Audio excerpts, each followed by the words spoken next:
See if she's on the meeting. Invite. Oh, yeah.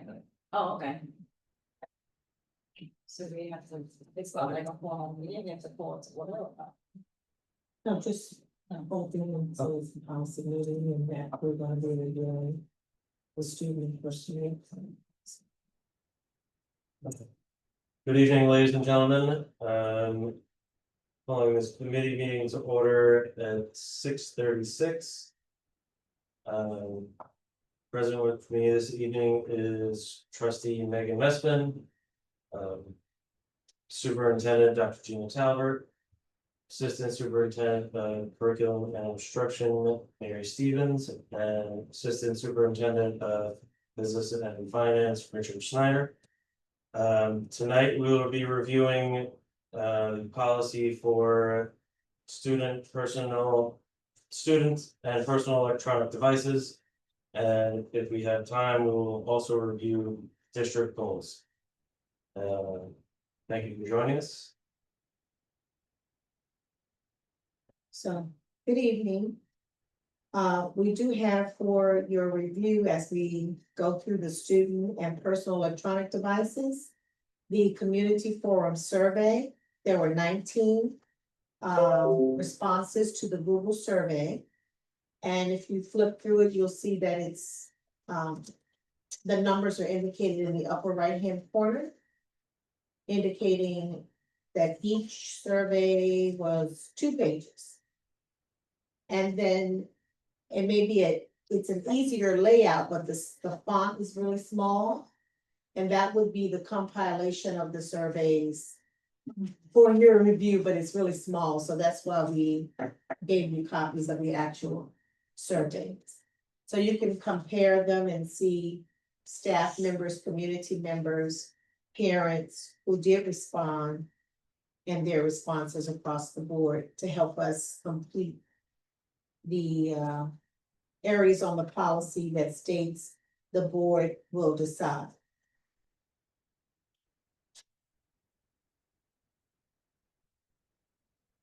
Okay, so can we just take a minute to like review the survey feedback? Like this is the first time I'm seeing.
Um,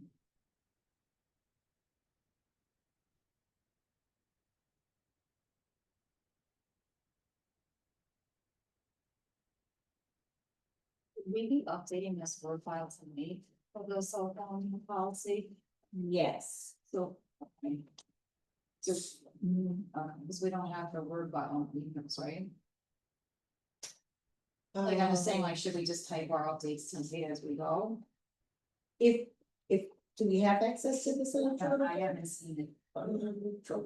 So I know this was the NISBA, I don't think we have it Microsoft Word. But we can type our notes and make the inserts like paragraph 1. Optional, board decides. Oh, because we had already had the second reading where we had talked Inserted about, recommendation. right, we had talked about. Lockers, storing in the lockers, so that hasn't been updated on here. And we had also talked about. Some of the stuff up front here. That we would include all of those devices. I don't have my notes, I don't know if I have my notes from that second reading, so it hasn't even been updated for our second reading. Who has the digital copy?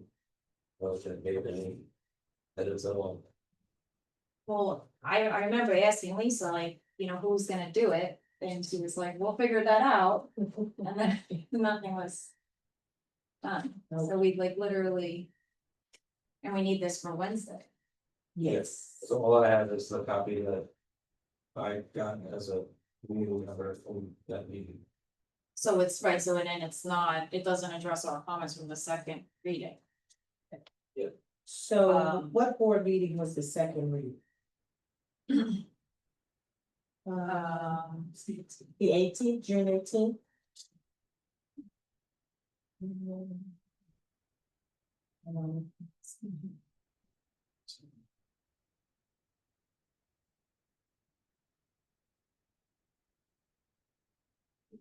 Was that the meeting in New York? It was on this one, not Saturday. The forum, no, we hadn't had a discussion, I think we were sitting in this room.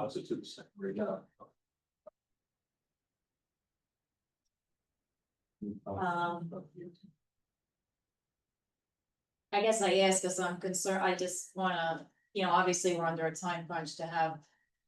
The file ready for Wednesday. And I'm confused, like, so. We don't have a Word file, that's like confusing to me, cause it seems like there's a delay in getting the policies updated and up on the website, so is that what's happening, like, we don't actually have Word files of our policies? This particular one Brand came, new. yeah, electronically from NISBA. I have that.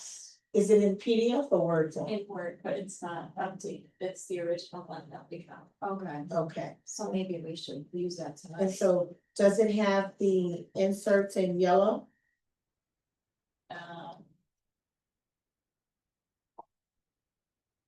That we have here in ours? Yeah, does it have the optional sentences?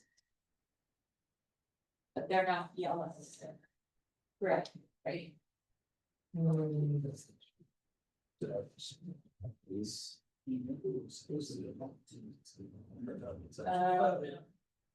So maybe that is. Those options. There's some. Electronic devices.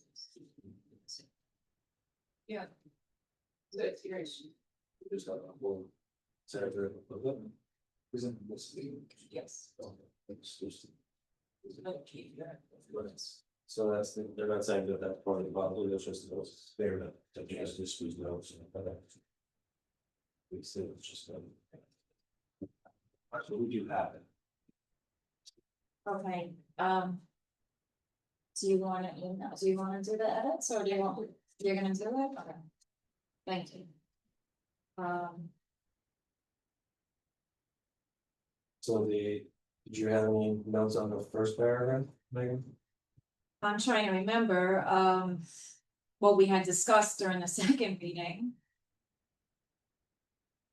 because I thought, right?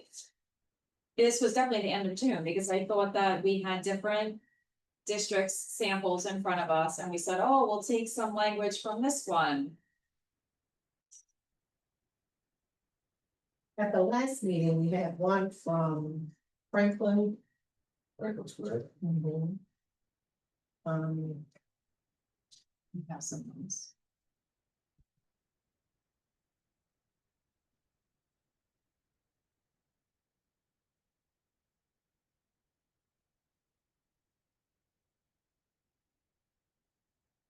Franklin Square is a basic district, so. I think we have only adopted those, Yes. extracted, yeah, High school. no, they don't have secondary programs, right? Right. It's, It's right. But what, okay, so trustee Nesbitt, you're saying what's in here now does not reflect the actual updated changes. Right, we had talked about these, like, fill in these optional sentences, so I thought, so it's not updated. So if we looked here at the bottom where it says device access and storage, at the elementary level, students are discouraged from bringing devices to school. Any device that is brought to school must be silenced and kept in. We can choose the classroom teacher storage container, the student's personal cubby, or the school office. I don't think we made a decision about that one the last time we met. So. I think, no, I think we did. I thought we said that at the elementary level, students were discouraged from bringing devices to school. It was, Right, but if and they then we do, repeated that sentence for the middle school level. Students are discouraged from bringing devices to school, right? We were gonna insert that there. And then if elementary was gonna bring it, we just it had to was gonna be decide, kept. where it was gonna be kept. And I thought, so I was looking at one of the New York State websites now to see the districts that have already uploaded their policies or submitted their policies. And I thought that I read that the students are not allowed to carry it in their backpacks. They're not, yeah. Right, so I think that we did talk about that for the elementary school kids, so I did read that, so. And then we also said for middle school and high school, we were talking about lockers last time around. But then we had the forum. And we have, feedback from the community, so. I have a couple of thoughts from that forum, so I guess, oh, and let me just say, like, I don't know if you've seen this, Chris, like, there's a website. I guess like 150 of the districts so far have been submitting their Yes. policies. And I was reviewing what they were deciding, and it looked like just a mixed bag, like, it's just like, some were saying lockers, some were saying pouches, some were saying lockers with. The option to implement pouches if needed, so it's really just kind of like, everyone's just kind of not sure. And it's gonna be like a work in progress, Right. and we're just gonna have to Right. figure it out as we go. Yes, And it changes. as- and it seems like a lot have just used this sort of template, Mhm. and they just say, some of them even say, as per the building administration, like, figures out works. Oh, And Like, leaving it more open. leaving it more open. No, it's just interesting, I was just reading like what were other districts deciding to do. Right, So from there, but now based on what the forum, some of my questions that weren't addressed. Was what are we doing when our high school students have their free periods and they leave? And come back? And then what are we doing about when they go to BOCES? That was brought up. Do we know what the BOCES policy is? same as ours, charter schools, BOCES, public schools must adhere to the cell phone ban. I guess I just mean, like, are they gonna do pouches or are they gonna do lockers? Do we know? I read somewhere that that's really a BOCES issue to wrestle if we have multiple students. Oh, coming from all different policies. That how they enforce that is unknown. And I think some of that lets you just keep it so wide open. That as the regulations presumably change past August 1st. You have the ability to sort of recraft the policy and administrative procedure in terms of how to implement. As we go. I have some. But- So would it make more sense to broaden the policy and then as we go along and regulation? Yeah, I was literally going there too, Chris. I already was thinking regulation, but if we can just get the policy. Adopt the policy and then we're gonna like create a regulation and be more specific as far as addressing some of these things like.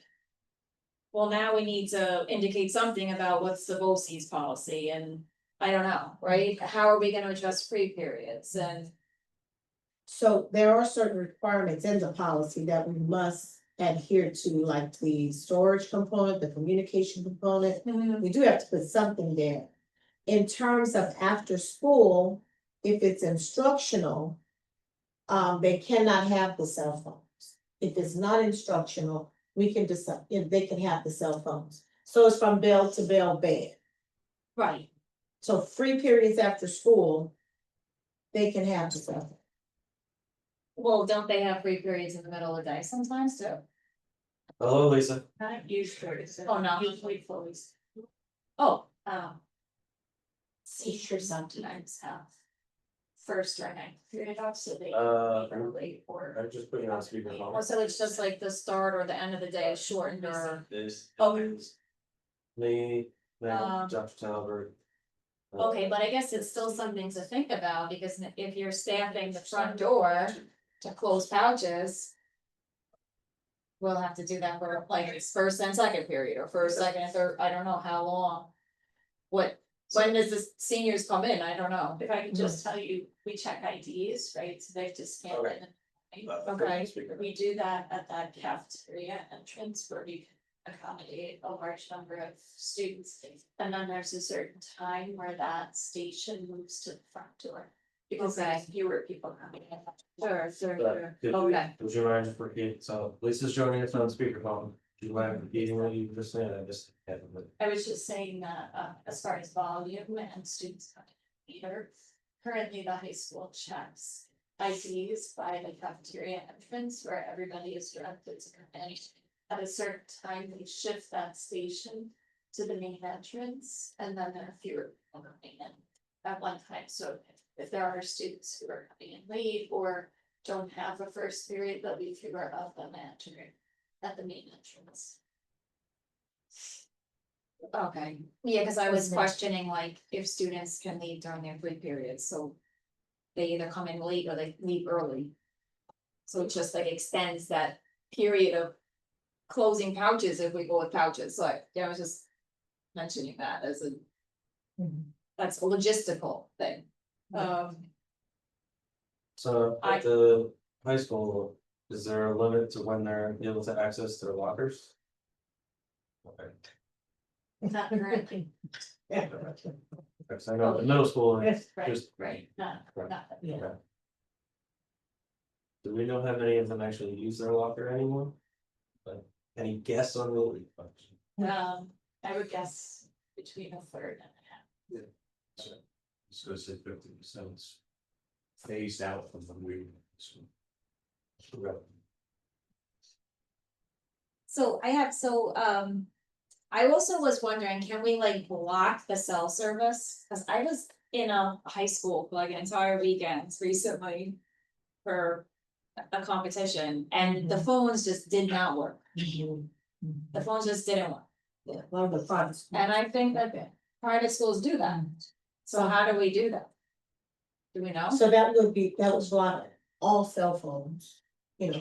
So, right, so Staff, that's, students, all cell phones. Would not have reception.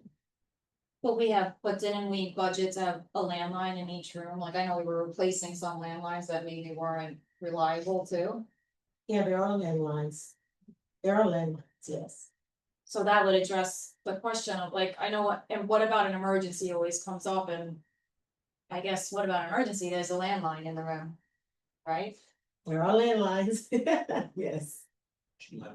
Yeah. Yeah. And I know we are also going to like that door locking system and eventually, when we can Mhm. afford it, pay from the health and safety committee. So, okay, I guess those were just some of my follow-up questions. And as far as like a regulation goes too, I was thinking that. Again, like so that we could get this policy and adopt it. For August 1st and submit it, that we can follow up with the regulation, right? Yes, Because it seems like, but I think it's important though that the community or parents rather, and students would know what the procedures would be, because we will have to message this repeatedly until school opens, so they'll know. Right. Elementary students should not bring phones, you're discouraged, but if they're here, then they will have to be turned into, example, the school office. yeah, So we would need to define how we're gonna store them so we can communicate to the parent. understood, and that's what I was seeing on the other districts' websites, that it's just right there. Mhm. Boom, boom, boom, at the different grade levels, so I was just thinking with the regulation that we can build on, if there's like a sign off.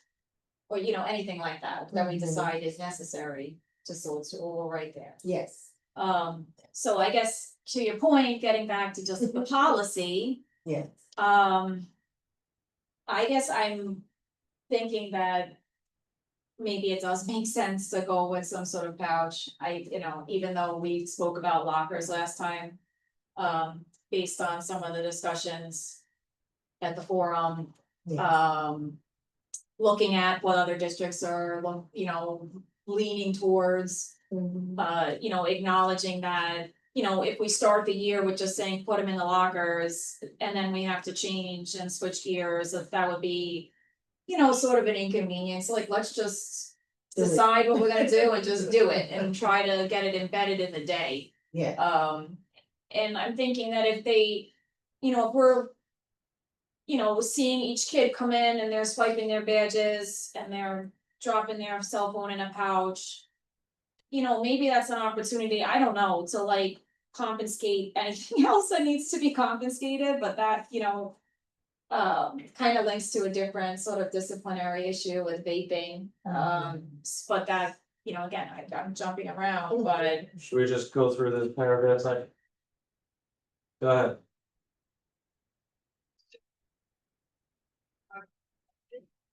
The device and access storage, but Megan was speaking to us as well as Dr. Talbot. Recommendation when it comes to elementary schools, and I would say, Megan and I was also looking at other sites and other school districts as well. And just kind of see what their policy ends up being. But I think that for us, that we should just definitely stay for the elementary school. That, if a child brings a phone to school, that it's taken at a secured location in the main office. And for the middle school and high school, I think the language should be the same, that the devices must be silenced and stored in a pouch. And for both the high school and middle school. So that's my recommendation for a device and access storage area of the policy. Similar to what was already spoken about, when it comes to lockers, we encourage students who participated that the lockers are not work. So I believe that by saying middle school and high school, that they should be stored in a pouch, or call it. And then for the it's silenced, and for the middle school, the phone is silenced. It's turned over to appropriate personnel at the school. so I mean, I agree with those thoughts, Lisa, and I was thinking too, like. As far as like the main office. I guess two thoughts, as far as the main office for the elementary school kids, like, would that look like? Those storage lockers? And then how do you know which elementary school kid is coming in with a cell phone in their backpack? How, we're not doing that at the elementary school, we're not scanning badges at the front door. And I was also thinking that maybe we wanted some of those cell phone lockers in the main office at the middle school and the high school for those situations where a phone does need to be collected. So that the phone is just, safely stored in a certain locked location and maybe limits the chance of, well, my phone disappeared. So it's kind of like, you have the pouch for everybody that's gonna cooperate, and then if there's students that aren't cooperating and the phone does have to go to the main office, then you also have another storage location, not like somebody's desk drawer. Correct, I that if language, that needs to go out to the elementary school parents, that no cell phones are allowed in school, and to everyone's point, it's already been mentioned, if it is brought to the school, then the cell phone be taken, put in the couch, secured in the main office. And whether with the couch, the main office needs a secure location, secure container, whatever everyone's gonna utilize, that's where the couch will place with the cell phone. So we could work through that, the particulars through the regulations. For an example, just to connect with what you're saying. The student, if the phone is discovered that the student has a phone, then the student is, taken to the office and only the student can handle the phone. He would put it into the secured location if it's a little mini locker. And then it would be locked, and at the end of the day, either the student gets the phone, he's the only one who touches it, or the parent comes up and is the only one who touches it, and that would alleviate concerns of if a phone is not working properly, or if it's broken, no one touches it but the student and the student's parent. Right. But now, what about for students that might be at the park area, maybe there might be more that have cell phones that might be walking home, that their parents would want them to have a cell phone. Then these parents are gonna think that they're not allowed to send their child to school to get the phone. It's, Well, the law says, No, but You're not it's supposed to. discouraged. It doesn't say that it's, you're saying, Yeah, you're speaking to like who's gonna claim the phone at the end of the day, is that kind of what? that's like, and. I'm sure there are parents that might be home when the kid goes to school, but then isn't home when they are leaving school, so they want them to have a cell phone so they can track them as they're walking home. And kind of contact you.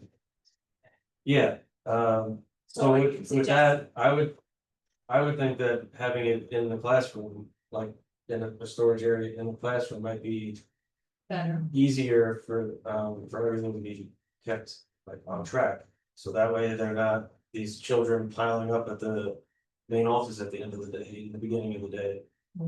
So maybe, I think it's they're now responsible yeah, for securing the cell phone in the classroom. And if we don't have the proper type of storage in the classroom for them to store that cell phone, that's my own reluctance. And I think as we move forward, and if we're gonna have to modify the policy as we move along, yeah. not this year, but next year, we have to see what happens and modify it. But I think to keep it more safer and more secure, that the cell phone's taken. If it's in the elementary, when we lost class, whatever, the cell phone's taken, it's secured in the house, the parent parties, all the notified, the cell phone's taken, and we give it back to the child at the end of the day, before they go home. so I'm listening to you, Lisa, but I'm kind of leaning towards what Chris is suggesting, because, I'm thinking of all the fourth and fifth graders that have cell phones, even the third graders. But to the kids that are gonna walk home in fourth and fifth grade, maybe having those cell phone lockers in each classroom, at least, I know it's an investment. And I know it's something additional for the teachers to deal with, but we're trying to balance everyone's desires here. People want their kid to have a phone, they wanna be reachable, they wanna be able to track them, it's just like the world we live in. And, I guess I do. Sorry, go ahead. and I guess but I didn't mention this, like, you didn't hear everything I said at the beginning, Lisa, but another thought that I had was like, educating parents as to how to block their student's phone during the, 8 to 2 window. You can actually like do parental controls on the cell phone so that it's not working. It's, with the exception of like 911. And I think that I was kind of like, oh, why can't we just do that? Why can't we just have all the parents agree that they're gonna do that, and it's gonna be, signed off on every day that they did that. And, you know, that's a whole different, like, sort of logistical. You know, tracking everybody down, and that's when my mind went back to just doing the pouches. But I wanted to share that as food for thought, because. You know, we could, you know, there is like, as part of using this $14,000, as part of like educating. The parents as to why this is important, and like maybe giving them that information that like, hey, you can do this, you can actually go in and. Isolate the phone's capabilities. Which would, you know, further deter like tampering with the pouches, for example, because the phone's not gonna do anything. You know what I'm saying? So maybe that is something to be considered. I know we're like just trying to get down to like, well, what do we wanna fill in these blanks? But again, that might be something that kind of fills into a regulation, or just how we go about like rolling this out, and with the forums and the PowerPoints or whatever that are used. Excuse me. How about we just go through the actual paragraphs and see what we wanna keep and change? But I just, On. But I like the, we shared, I agree, Chris, I think we just need to go with what the current policy, and keep in mind everything that everyone has said. That one of the things the students that mentioned over at the forum, and not only students, but other people, about meeting with the parents, like a month or two afterwards, and I think that's gonna be important. And that's where some of the changes can take place maybe for next year, but I think for this year to get a policy in, let's start with the beginning of the policy. Where it's, it's highlighted in yellow on page 1. That talks about the optional sentence, the board decides. So, do we want to include all that language in there, or do we want to take anything out? I wanna keep that language, but add where it says. I'll just read the sentence, other personal electronic devices. Includes devices which are not capable of connecting to the internet. And access to content on the internet. And then, hold on, there's another spot. Shall not. Includes but not limited, so. Other personal electronic devices includes but is not limited to. I didn't wanna add, but is not limited to it, because okay, there's always gonna be something new. There's already the Meta glasses that. I don't even know what they do, other than you can talk to them and take pictures. But there's always gonna be something else that we're not gonna know is coming. That's the only change I had in the first paragraph. Lisa, That paragraph, I was at device that has the original paragraph. Lisa, we did a second reading for this policy at the end of June, and the updates were not incorporated in this version. Do you recall that we had like, you know, various districts' policies in front of us, and we talked about, you know, you grabbing some language from different districts? Yeah, I just, frankly, where cell phone policy in front of me, there were different things that we look at, I don't have those particular notes in front of me. I took out the square one. I think that was the copy that kind of circulated.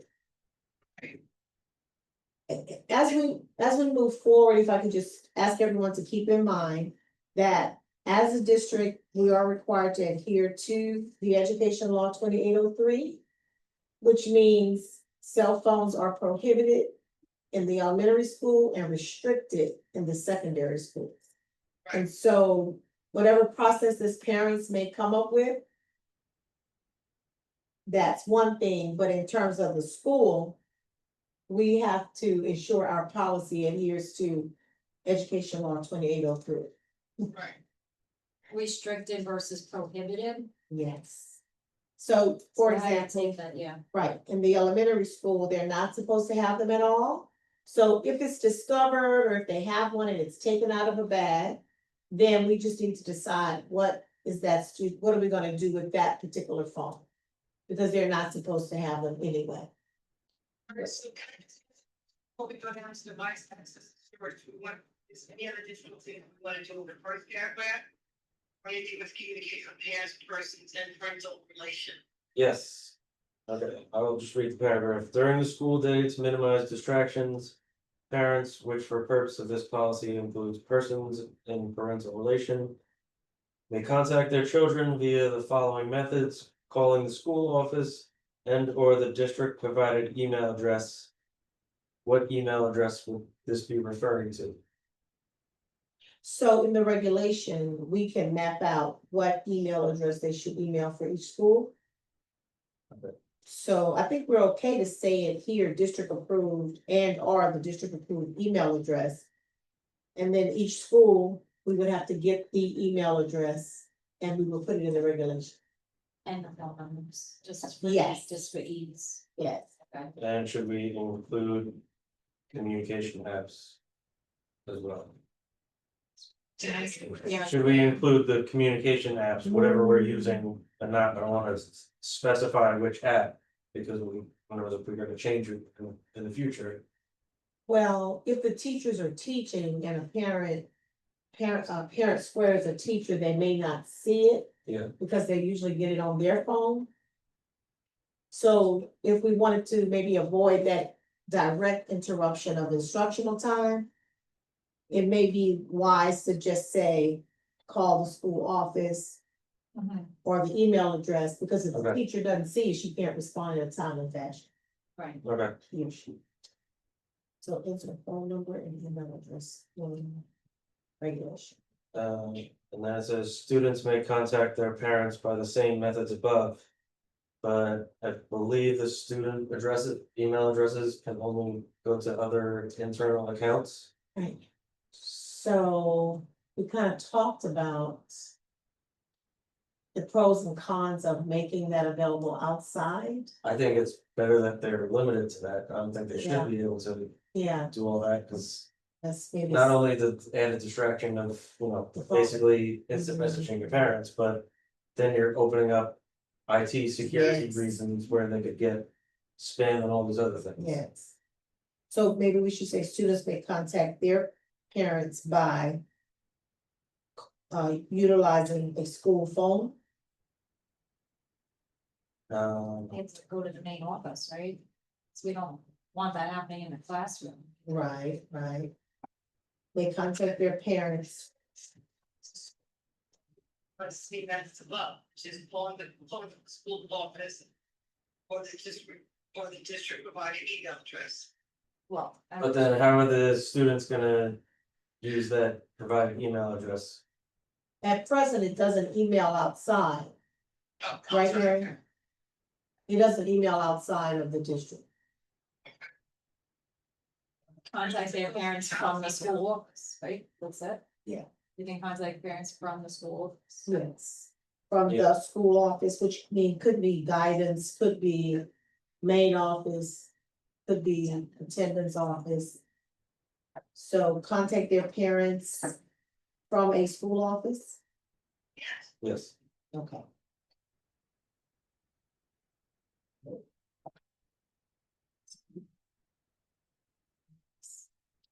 Phone, from a school office phone, Yes. Sure. Yes.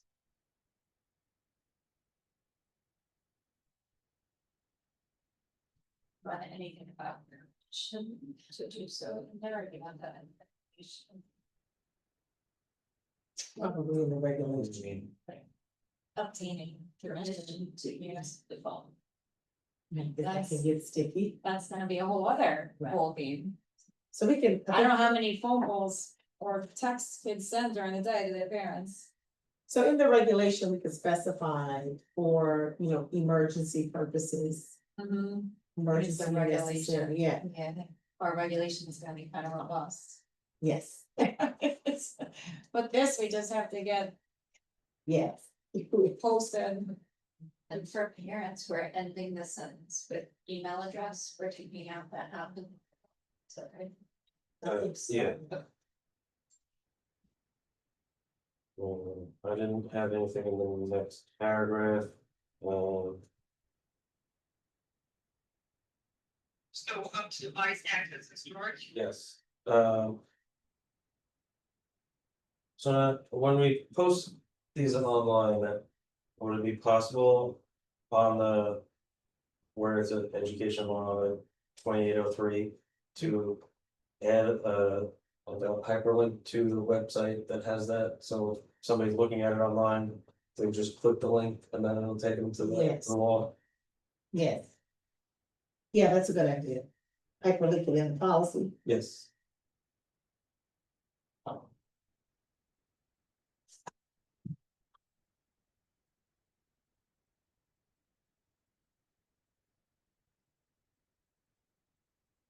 No, it's not. Right.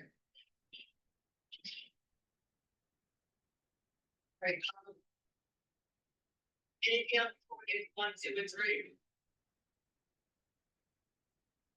And that first paragraph, that you would have an account there, Is there, 2 and 3. how many different BOCES buildings do we send students to? Several. Yeah. We have different special education things. Are they gonna have, do we know if they're gonna have different policies? But I would imagine I'd say there would be just the 3 BOCES, right? They should each have the same for each of their buildings. So that's what I was asking earlier, Yeah, Yeah. so with it, so we knew what to expect. so they're gonna communicate, of course. To us, what the expectations are when the students get off the bus and they go into their school. They'll know what their procedure is, that they would have to adhere to, if it's a pouch or a locker or. I was saying the same thing, like, where in this paragraph, where it's talking about BOCES adding a hyperlink to their policy, like that. Becomes trouble. If we could, yeah. But, language, student will be expected to follow the, policy that they attend the BOCES facility, something like that. Because it could vary depending on the BOCES Yeah. facility, I'm just trying to think of ways to make it easier for the parents. right? But they'll communicate, they're very communicative to Yes. their parents. Right. Well, can I ask some, so, but as far as like the student handbook goes, like, we'll be making an update to the student handbook as well. Yes, Should we incorporate like having parents acknowledge the student handbook? Sign off on the student handbook at the beginning of the year? Like, yes, that'd be great, right? yeah. That'd be great. Well, we've been talking through some of this and the way to do it, to be determined, but yes, Okay, yes. I just, yeah, I mean, I think we wanna try to encourage that, like, parents are aware, like, these are the expectations. And you know, everything in this handbook will come to light more with the dress code, the behavior, whatever is in there. Vaping. Yeah. Okay. Lisa, you have anything else? Do you wanna move on to number 1? Yes. Just go down to 1, 2, and 3. Just All right. move on down to your school. Okay, I think we kind of talked about it already, so you turn my feeling is that, if the child brings a, going to school, that I like the idea that it's taken, the child comes to the office, goes to a pound, goes to secure location at the office, then at the end of the day, they get it back, and the parent is notified.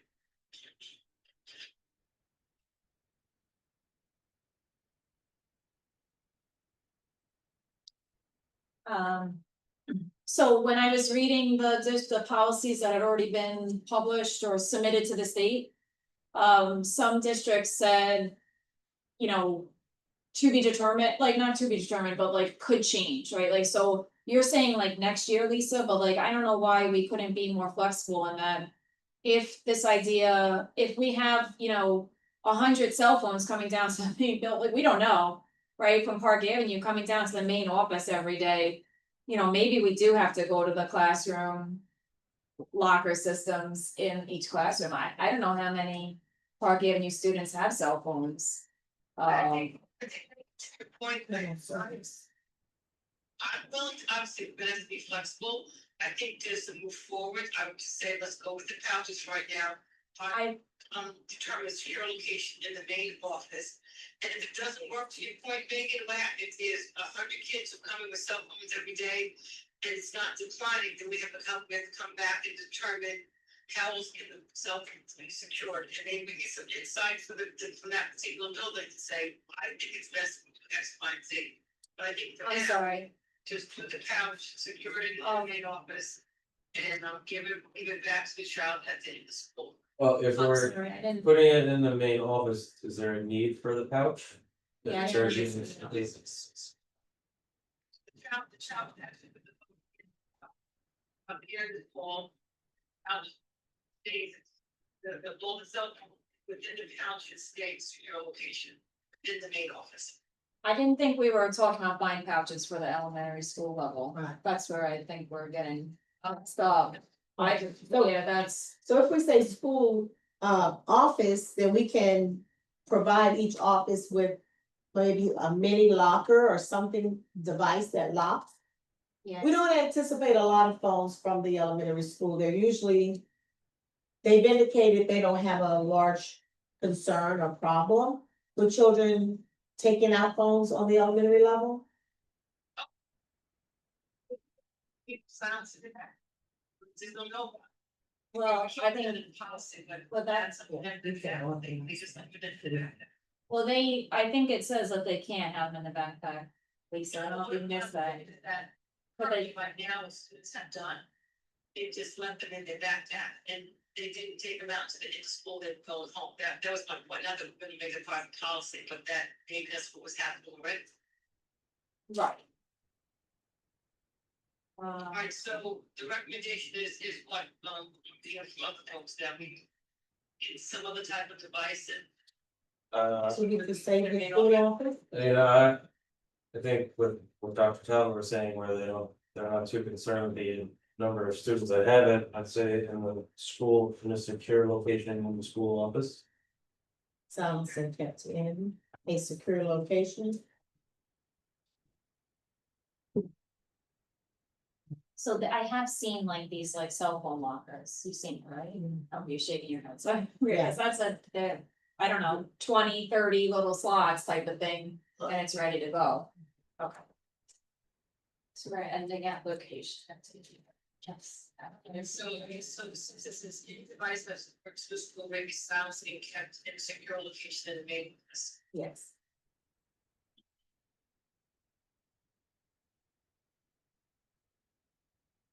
What'd you have for number two? We have some pouches. Well, we had, I know last time we had modified that sentence.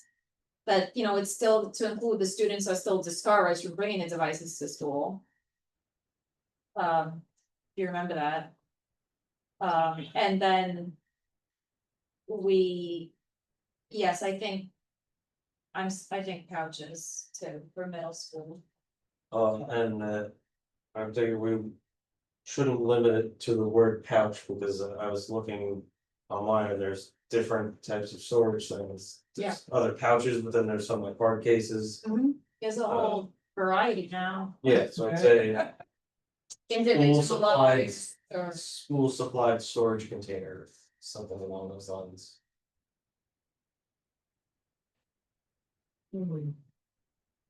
Well, we can look at like what other people are doing. Just checking out.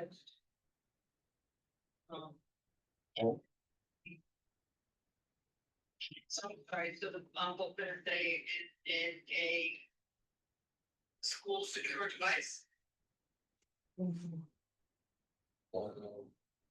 A secured case provided by the district. I'm okay with the word pouches. Storage. Let's say secure case such as pouches. Why? Such as, yeah.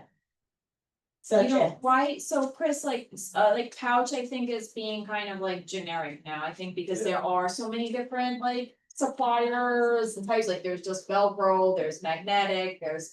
You know, it's a whole industry now. It's it's booming. So I think like So I pouch figure is, we just stick with case, like a case. That could be considered many different things. A secure, an individualized secure case. Stationary. I don't know, the moment Is this is pouch coded, generic? Storage Oh, yeah, just device. What'd you say? secured storage. Storage. Right. But no, I don't, it's a, but before, I had the on here, it says the location. Oh. Okay. I mean, Those storage lockers are another ones we're seeing, they come with phone chargers, which is nice and I pretty. know that, yeah. I I saw them like, yeah, But to find them without storage, so that they're cheaper, maybe they can go in offices. After this whole thing kind of settles down, and there are hundreds of kids with phones at the secondary level. mhm. Everybody. Even the lockers that are there and generally working. Or we buy these storage devices for the office that would be mounted in.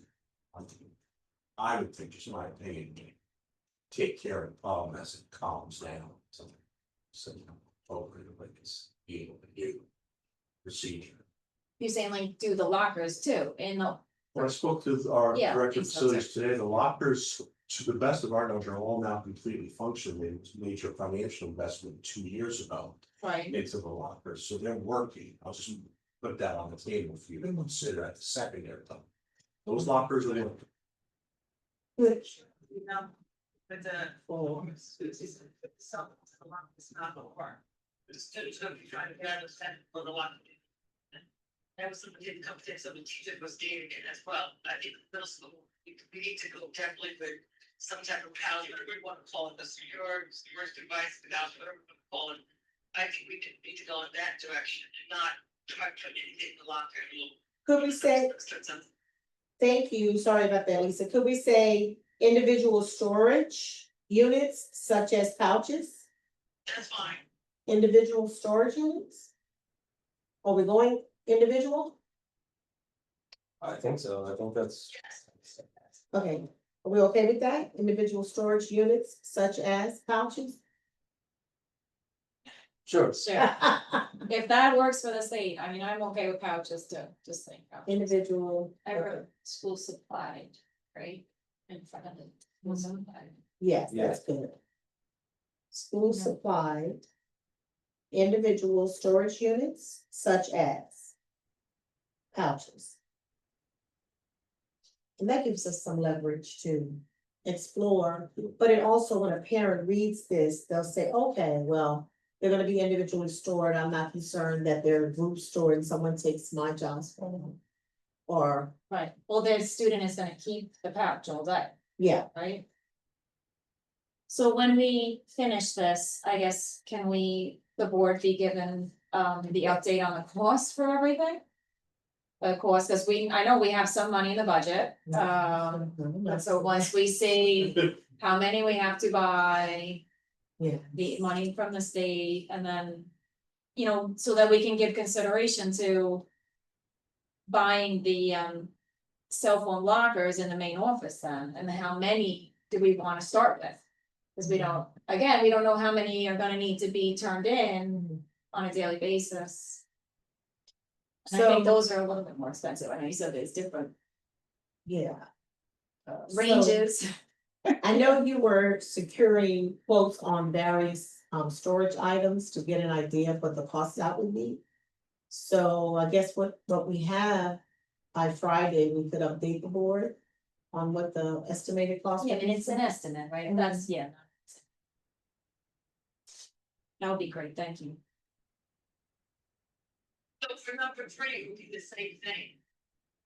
Yeah, Yes. yeah, Yes. that's, So for number 2, maybe you were saying that using language similar to number 1, in terms of students are discouraged from bringing the phone to school.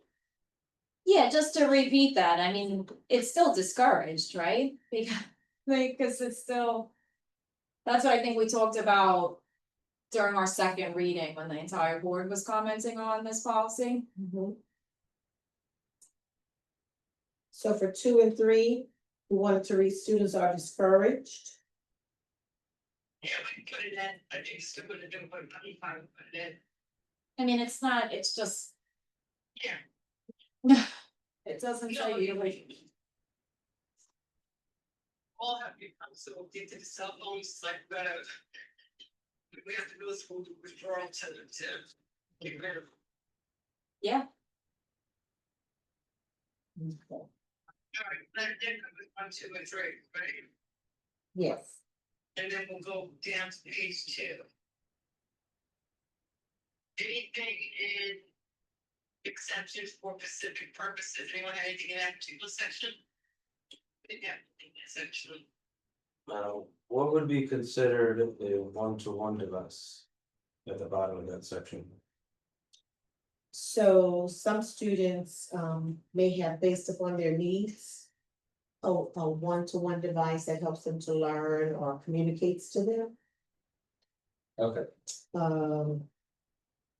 As a instructional tool, Okay. or a Chromebook is a one-to-one device. Where the district provides students with one-to-one devices. Personal electronic devices are not permitted.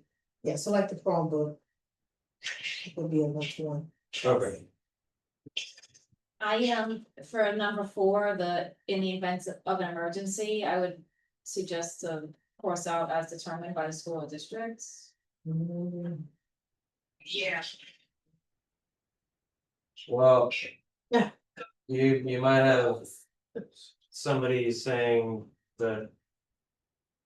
What, I can't even think of an example, but. An emergency to somebody else might not be really relevant to the emergency for the district. If you got a kid that forgets his baseball glove, it's not necessarily an emergency.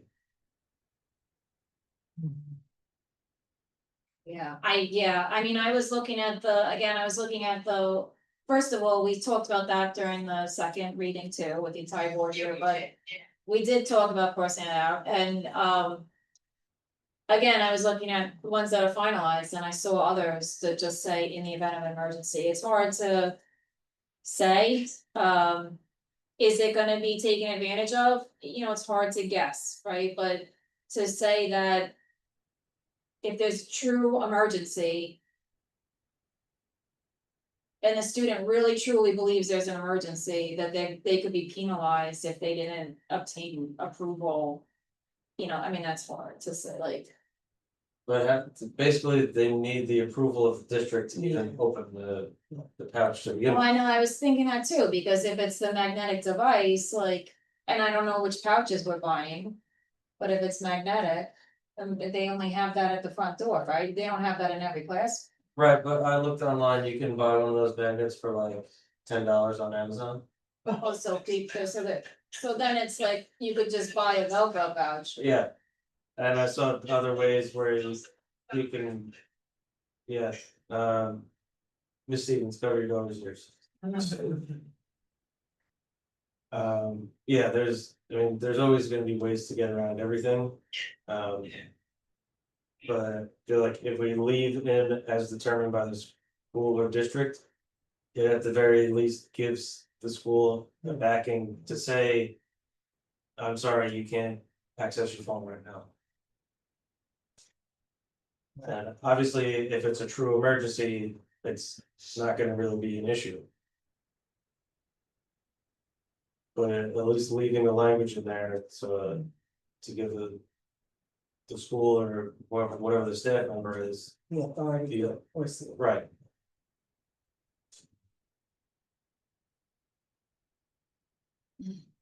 Yeah, I'm either way, so, So maybe we should just bring it to the board. yeah, but we. Ordinance is fine with me, but. If the policy on couch. Is locked. This is under common circumstances, any emergency, so. That means child's, I'm just doing an example, child's coming to a teacher or administrator and said, I need my couch unlocked because. Of X, Y, and Z, you know, I've got my, whatever, said my cleats home for soccer practice, I need to call someone to come, you know, to bring him to the school. So that may not be considered as emergency by the school district for that child, they don't have cleats, they can't come to the practice, so I don't know, it's kind of what I'm talking about. It's kind of what I'm talking about. Well, So, go ahead. It does say under number 6, parents may request an exception for their children to use internet-enabled devices during the school day as listed above. Requests must be made to the building principal. And for healthcare exceptions, must include documentation from the appropriate healthcare professional. So it's not something that necessarily happens on the spur of the moment, but it has to be requested beforehand. And really, if the student has a genuine need of something that they forgot at home, they would then go to the main office to contact their parents.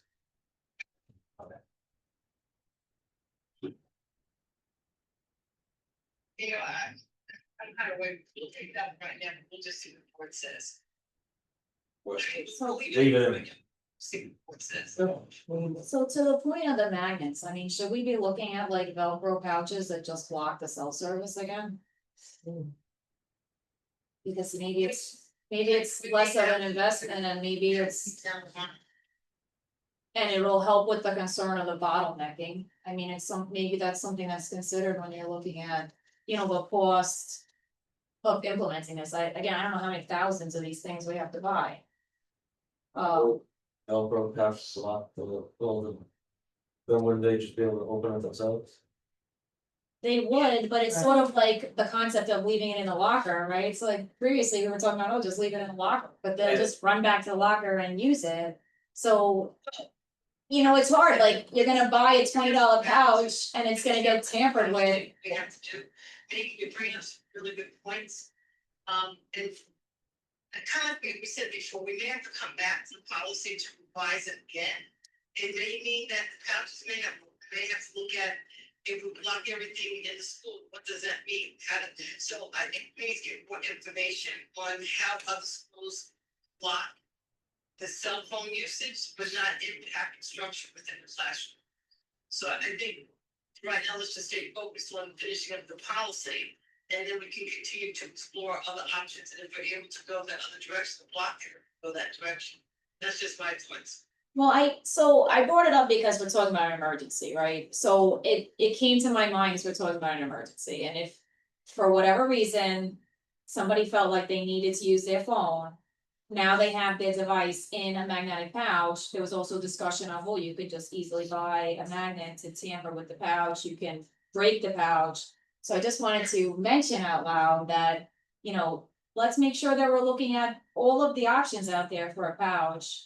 And yes, like, would there be some element of an honor system? Like, yeah. But there's also an element of the honor system to the $20 some odd pouch too, because they could just cut it open.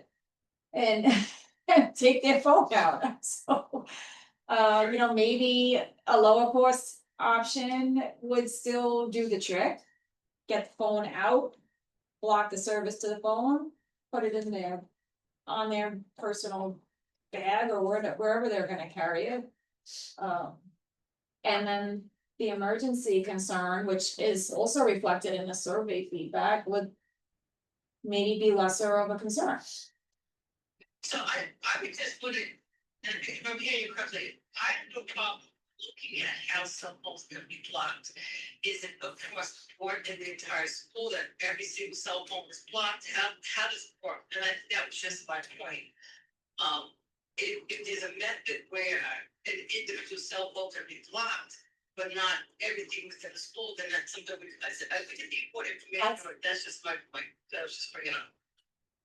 That's what I was saying too at the beginning, which I don't know if you heard, but I did say, like, let's look at blocking the cell service for the entire building. But also, a parent can actually set their child's phone to not have service between certain hours of the day.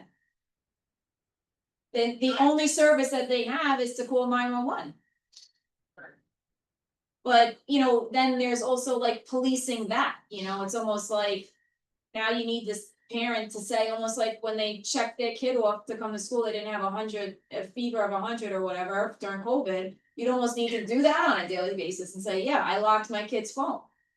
Right. You know, so regardless, it's just gonna be a work in progress and, Trial and go. yeah. Great. So can we move down to department consequences in reporting. We had it highlighted in yellow in the second paragraph.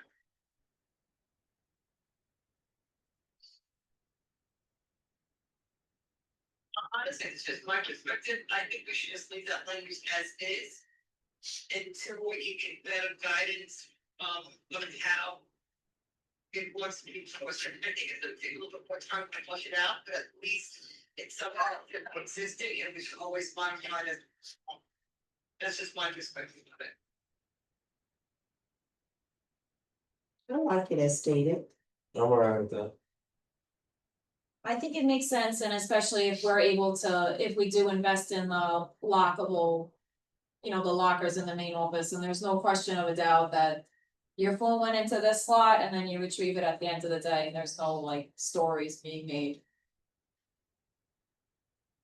And for me, I didn't have anything else in the policy. Did anyone have anything else in other sections of the policy? The paragraph below it, administrators will also discuss the aims of this policy with students and their parents. Is this meaning before the policy gets in place, or as part of the enforcement when the device gets confiscated?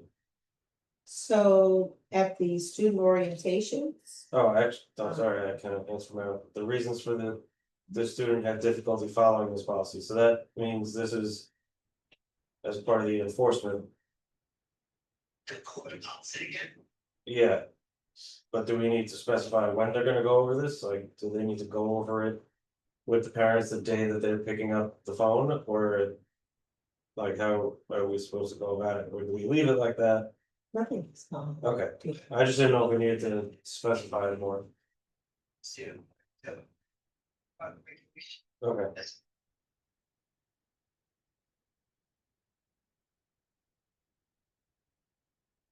Right, anything else, any other suggested changes in the policy? I'm just reading to the end right now.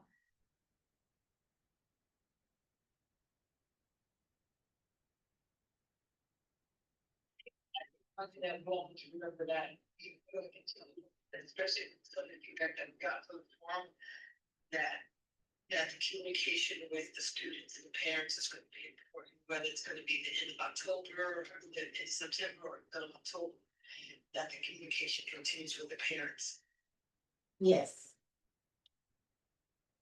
No, I'm sorry, I just said they would have it in a pouch and then in like on their spot, like with them. Is that not allowed? Because we also talked at the beginning of this meeting that they can't carry it in their backpacks. Or they can carry it in the backpack if they have it in the if they pouch. have it in the pouch. Okay. Yes. Okay, thank you. We up to electronic devices and testing? Yes, Okay. So third paragraph, to ensure the integrity of testing in accordance with state guidelines, students may not bring cell phones or other electronic devices. Into the classroom or other exam locations during state assessments, so does that mean all of this? Section is just for state testing?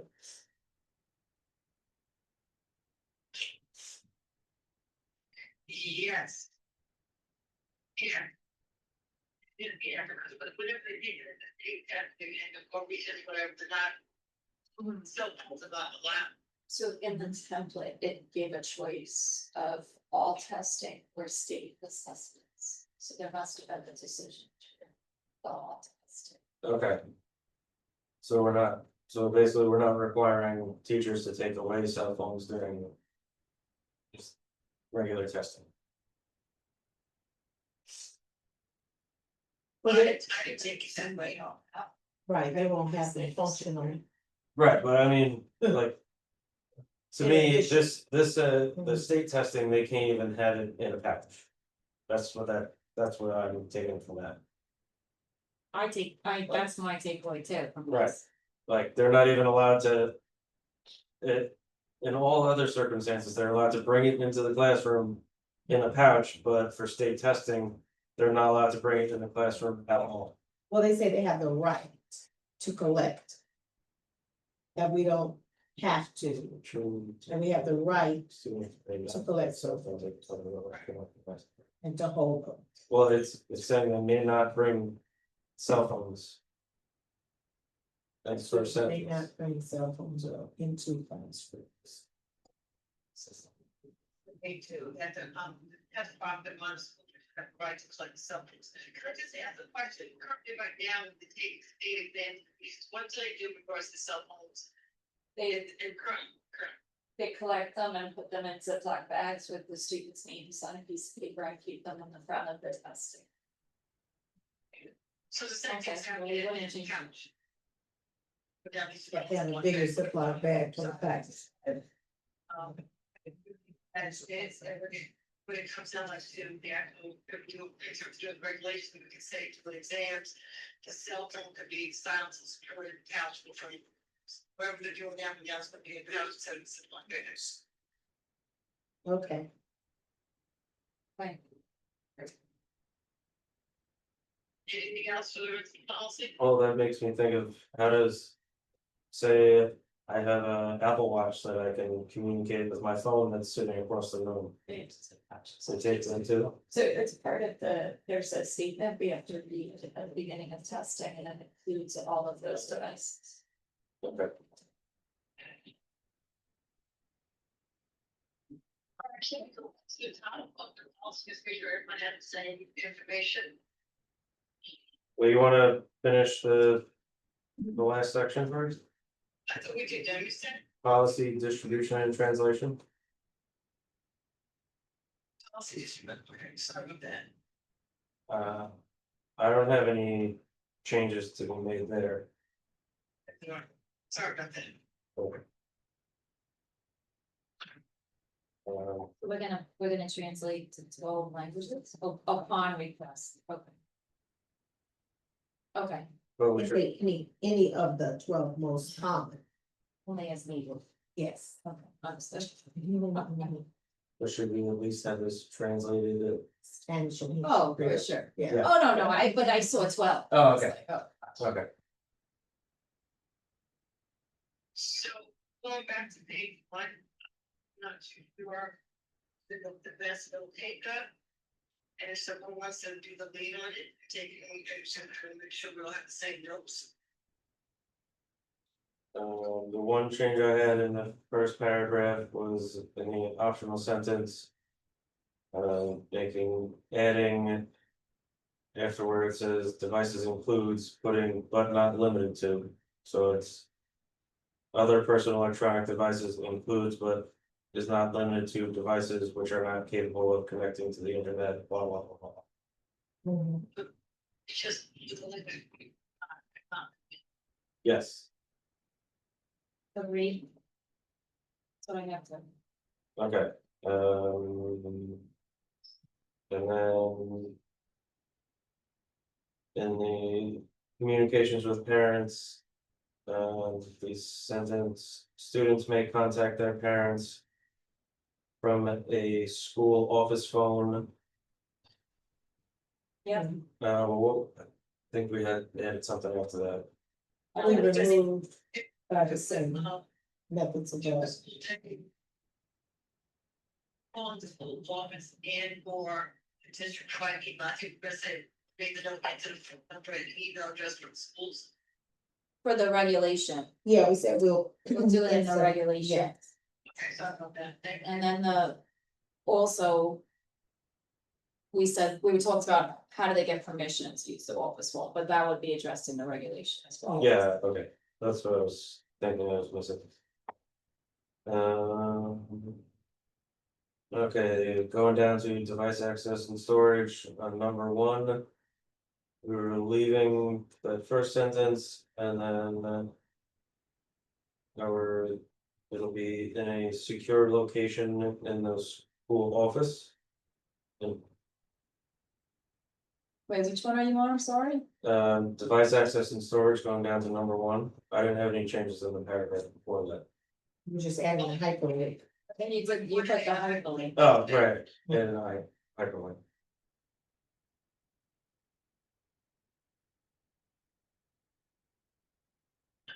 Go to what we're seeing on the one, Chris. Any device that is brought into school must be silenced and kept in a secure location in the main office. Yeah, that's what I had too. Agreed. Or should we specify main office, or will there be circumstances where there might be a different office that makes more sense? Main office, yeah. Okay, What do you have for number 2, Chris? at the middle school level, student devices must be silenced and stored in school supplied individual storage devices such as pouches. Oh, yeah, sorry, I forgot, yes. Yes, that's what I read what I changed. Just want to make sure. Yeah. At the middle school level, students are discouraged from bringing devices to school. Any device that is brought to school must be silenced and kept in a school supplied individual storage unit, such as pouches. Yes. Yeah. Yes, okay, perfect. We didn't talk about, we didn't talk about, are we turning in these school supply pouches at the end of each day, or we didn't talk about I think that. that's, Right, we'll work that That's out. the assumption, Yeah, it is the assumption. that is the Yeah. assumption, Okay. yeah, okay. but I guess not necessary for the policy, I don't think so. okay. That's more implementation. Yeah. Yes. Are we including for the high school level, students are discouraged from bringing devices to school? Or did we just, I don't see why not. Both. okay, so then we'll just It's repeat the same, number 2. Yeah, they're gonna laugh, that's okay.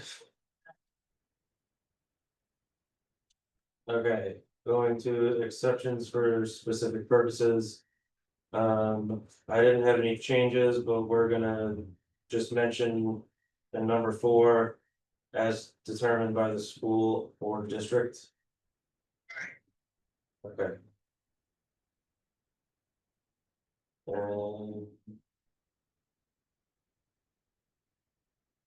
And I'm moving on to enforcement consequences and reporting. I didn't have any changes noted there.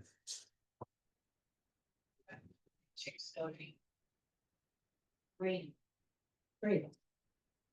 And electronic devices and testing.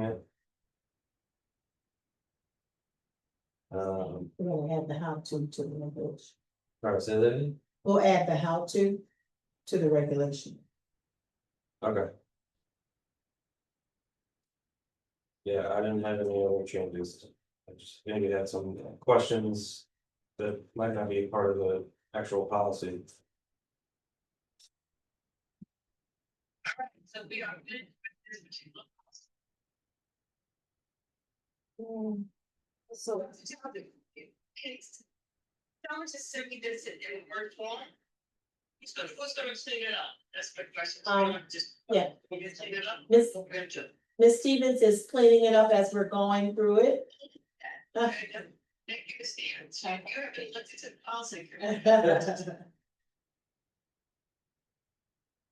Alright, so I'm closing out the, Well, I guess I just have some, yeah, I just have some questions that I guess would be for the regulation or things like that. Are we thinking we should do a parent waiver or agreement? Or. Like, if a Just student say my child does not have a phone. that, yeah, or an agreement that they're acknowledging the, including in that if they do have a phone, that the possibilities of it being confiscated and just acknowledging that they know that there is a cell phone policy. Or would we just have that covered in the handbook sign off? Yeah, and it's the law. You know what I mean? Sometimes we may not, we wanna do everything we can to inform our parents of the law. But. We'll be informing them of the policy and the regulation. And I think they need to sign off on it. I like the idea of signing off on the handbook, I mean, I always said that, so if we incorporated it. Yeah, I guess if we just shout it out to make sure. Yes. Oh, Because this is Yeah. the first year that, Yeah. We have to do a lot of that, yeah, yes. what else did I have? Right, like with the patches used, as we already said, who takes ownership of it? Will it be the school collecting all of them, or it be the student's responsibility?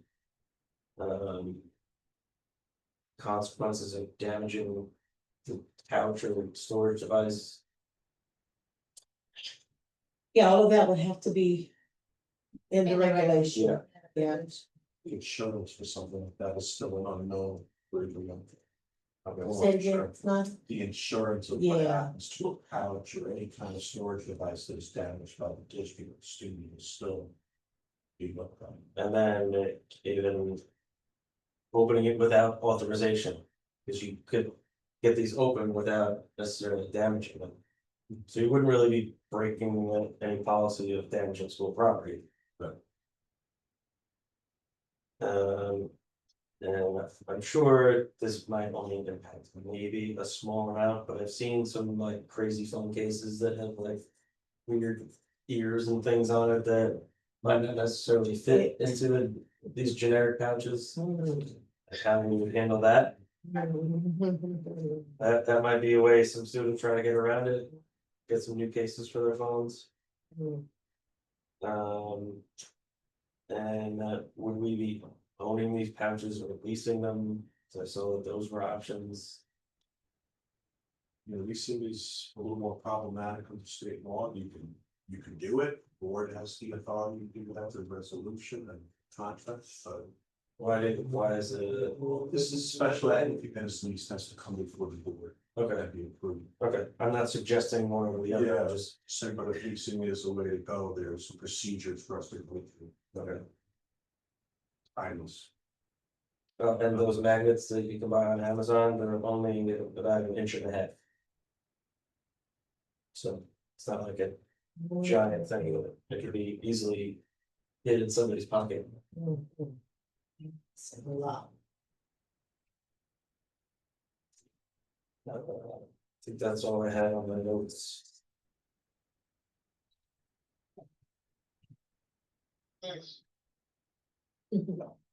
Yeah, that's why I, like, we said earlier, just to kind of evaluate the options for pouches, right? So maybe the Yeah. magnetic isn't even the way to go. I don't like, from the videos I was looking at on YouTube, it looked like, at least in my, most of them are just like this pin that. It's like a clothes, like when you buy clothes and they have a security tag on it, it's like that pin that goes through there. And so people like shoving a pen in there, like hitting it on something and it kind of pry it open. Wow. And chances are that whatever we're gonna purchase, if it's not $50 a pouch, there's gonna be easy ways to get around it, obviously. I saw that there were pouches that were secured, but then also did block the cell signal. Which I'm only assuming those are out of our price range.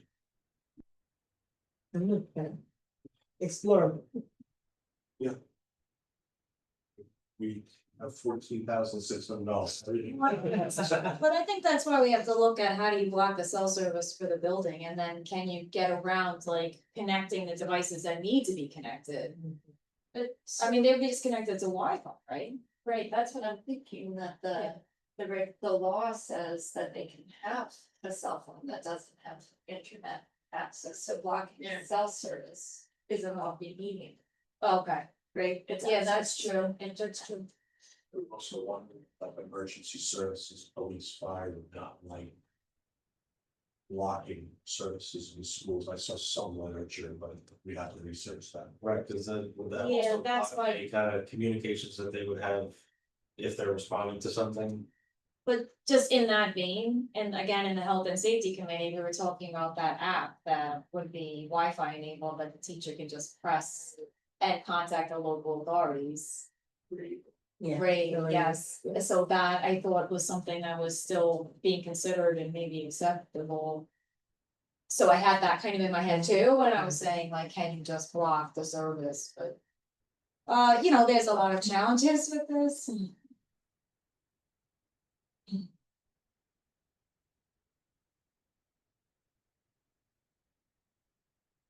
All right, any other comments or questions on this, comments on the cell phone, the regulation portion of it? I guess just with the regulation, cause I do have like 6 bullets, like, we would just, you know, look to tackle that regulation at the August policy meeting.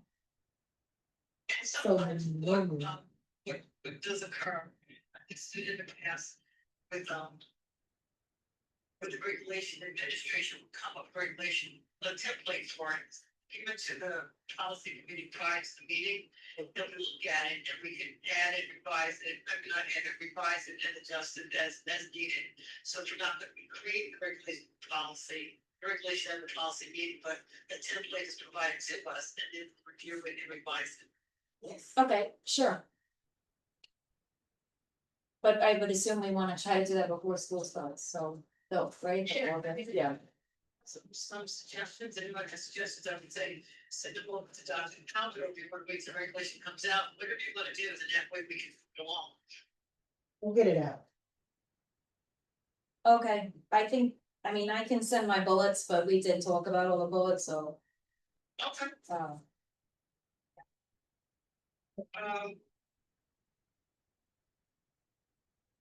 I thought you had talked about, you don't have to do it right there, but you need it via email, can be kind of date for a policy meeting in August. And September, so maybe, I don't mind if I control whatever, we can just put some dates and come up with some dates so we can. Look at policies that we have to review, for the school year. And they're required, we gotta do it. And get those out of the way in August, and then also, I know they used to be based about district goals. I know the goals were, district goals were established last in December of 2020. So I'm not too sure if they're just going to review the again, we want to modify, that's my question I had to do on that, the district goals. yes, I thought we had discussed. Looking at them again and just. You know, re-adopting. So as a board, if there were any tweaks that we wanted to incorporate. That we would do them now, because then the goals and objectives kind of funnel down. And. That. I know Dr. Talbot, you were talking about wanting to do that, and now, right? So- Yeah, so last year there were 4 goals Mhm. and, the policy committee came together and the board came together to look at them after the school year had started. Mhm. But being that they're intact and they do address, you know, first one academics, the second one culture, the third one fiscal, the fourth one collaborative partnerships, and the fifth one communication. If that's the essence of keeping that as is, we're able to move forward. You know, in making Right. sure we align to these 5 goals. That's why I figured like, let's just get it on the agenda for Wednesday, so if there was anything that needed to be tweaked, that we just do it. That was my thought. Lisa, I'm not kidding you on the agenda, if this, if anyone has any recommendations for changes now, send them up now. I think that really hard as a board, last year with these district goals and to time and discuss and modify and came up with them. Collectively, so I look at it as, I'm not too sure how much we can do, so if anyone has suggestions for modifying, let's kind of bring them up there. I. Same feeling you have, I'm pretty satisfied with how we came up with how we formulated these goals last year. I don't have any suggested changes.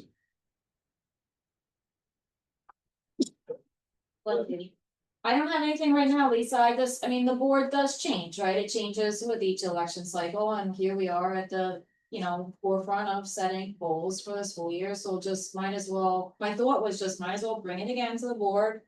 And if there was any other thought, that we capture it now. That's fine, you just put it on the agenda. To say, we'll get the district goals.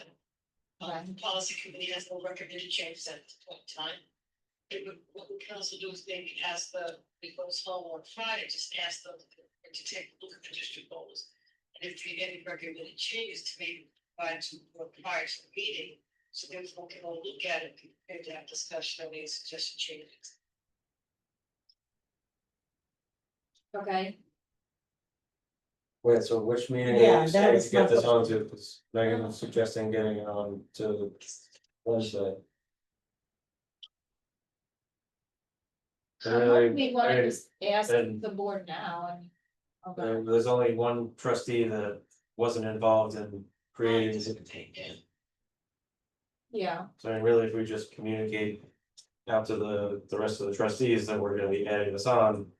It's a very short document, it should be more than enough time for it to be reviewed. To everyone, yeah, my recommendation. Also before it, we can move forward without the town. Short. How she can plan. Yeah, so I would agree that we add it on for Wednesday and then. Dr. Talbot can be assured that the district goals are not changing and she can then plan accordingly.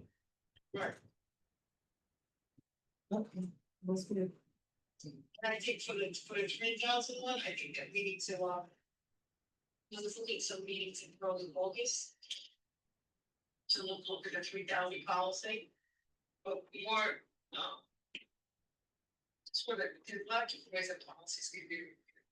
Some districts, policies, as needed, and if there's certain policies, they will prioritize. They pull policies from different sections, and they do that way. Other districts, but they go section by section, and go section by section, then you just get all the entire policies in that particular section. Only, everyone knows how to plan. So there's different ways that we can do it. I'm not supposed to decide it right now, but I would ask them to think about how we're gonna do it. So when we go to have a policy committee meeting, that we establish that prior to the policy committee meeting, in advance, these are the policies that we want to review. We're gonna do that, and then we will consider meeting, these are the ones we review, and more importantly, we'll review the policies that we'll see them ahead of time, and suggest changes and submit them in. Years ago, previous district clerks, what we would do, submit suggested changes for particular policies. And we would merge it all into that particular policy, and at the policy meeting, make the final decisions of what we wanted to put in. So some type of process that we could utilize, therefore we could get through all the policies this year, and I would love to get through all the policies by November. And I've done it before, and we got through every single one, because some of them require much to begin, others require more to begin. We want to start with certain sections of the policies. It just goes to that particular section, and that way, I'm fine with that, but whatever we need to do. Let's go, let's decide how we're gonna do it, so we won't run out of it. That's my suggestion. Love to hear what other people have to say. so in that vein, Lisa, do we not have all of the policies as Word files? That's a good question, maybe. I would have to, when the new district clerk comes in, have her look on the computer. I think they're all in Word. I think some of that was some of the challenges in the past. That all the policies that have been in Word did not able to locate the policies. So that could be one of the tasks of the district clerk. Yeah, I would, that's where I was going, just have her, if we don't have it in Word, just convert them all to Word or whatever she has to do, because anybody proficient in word processing can just, again, get these all ready to go. And then that would help streamline our ability to review and update. No, I agree, and for me personally, and you know what, I'm gonna request that when she converts them all, or whatever she has to create I already have a policy manual, but I can just get update my own policy, but not update my own, but I've had policy manual back to 2017. But instead of creating a whole policy manual, for me, just update what's there. And if anyone else wants a policy manual that has all the policies in it, then if you look at big ones one in Chris wants one over the entire board, then that can be created as well. It just makes it. I'll just say for me, it was very, we were having policy meetings, we were very productive this year. It's fantastic this last year, absolutely fantastic. But for me, I had different papers from all different directions every time I came to a policy meeting. But if I have one manual, then it just makes it easier, and I can show you guys the manuals. See, I'm actually at the top, it has the manual spot. Yes. I did receive, I don't know Yeah, if, we assuming we Megan, printed it last year when we joined the board. but when I was going through it, it wasn't all there, some things were just It's printed in agreed, it different order. wasn't perfect. Okay, all right, so I can work to organize that and make sure that everyone has a clean. Problem, maybe sit back in what you have, but we can she can update it. So I had asked, that sounds good, and so I had asked for the 3,000 one more so like to talk about the goals for Dr. Talbert, and I'm realizing that this. It doesn't, we don't have a policy that does that, we just do that outside of policies and we establish them and then we document them in the superintendent review, the tool that we use for the mid-year and final year review. So that's why, like, that's where that stems from. Okay. But I agree, like, we don't have to do it right now, but I also thought that we wanted to in July, make sure that we were in agreement on the annual goals for Dr. Talbert, because they also flow down to the building level, everyone, central level administrators and building level administrators, so. We haven't established a day to do that yet. So we need to establish a date, and I think that was one thing we're talking about, we have to get that date in, because if we agree upon the district goals, the superintendent establishes her goals. These are her goals, the more probably were, if, and maybe I'm looking at it differently. We do need to get together as a board to establish what's gonna be utilized for the superintendent evaluation, unless I'm misunderstanding. That's. No, I mean, has to be done. as far as the tool, I'm talking about like the 4 or 5 goals, I just wanna. Like, we need to establish those as a priority. So if we can just use time on Wednesday to talk about those, I don't see why we necessarily need Are you talking about the superintendent goals? Or the Yes. goals? the superintendent goals. The superintendent establishes her goals, we only establish the district goals. The superintendent establishes her goals. We don't establish her goals. I think we're supposed to do it collaboratively, but this, I guess, becomes more of a board decision. That's why I was thinking it was, I may be wrong, but we don't establish the superintendent's goals. Well, I established them in collaboration with the board, but I won't be ready on Wednesday. To really robustly talk about them, So not by Wednesday. look at it, how to get on the calendar as a board with Dr. Talbot. To a second meeting for that, once you get your strategic goals done. And then also for subject evaluation of the assessments, it's more well, why, okay, discussion. but why can't it just be like a, a new business or something, and we just say like. Evaluation tool. And we just try to do it, like, on Wednesday, like. We have to agree upon. We need to take more discussion, we have to agree upon what will be used. For the evaluation, I'm sorry, what Documents, you mean? documents, thank you. Okay. Okay, that's the one. Because I thought we had to file, That's not like you said, we maybe what time that we required. Well, is that something that, What time that we. is that something when Dr. Albert's going over with us, her goals, and then she can kind of speak about what documents that she believes. Will be able to, you know, kind of showcase those goals and how they're met. And then, no, I'm not saying like Wednesday. It sounds like maybe the August work session probably, right? And then that becomes, and then we would still meet the September of like filing the tool, right? So, okay. All right, so that's where I was coming from, with asking for that 3,000, was really just to help move that part along, you know? So. You're not working too. No, I agree with that as well, I agree with that as well. Okay, Alright, Katie's still, I have to. Get off. I think we're done, right? Alright, Yes. Did you all wanna set a date for the next policy meeting right. or do that later? Thirty, Okay, just here, see, okay, then, okay, Sounds good, here, teacher, economics. sounds good. okay, alright. Thank you, Lisa. thank you.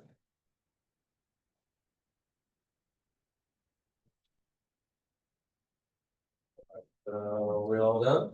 All done. Alright, thank you for joining us, everyone. We are now closing the meeting at 8:17 PM. Have a good evening.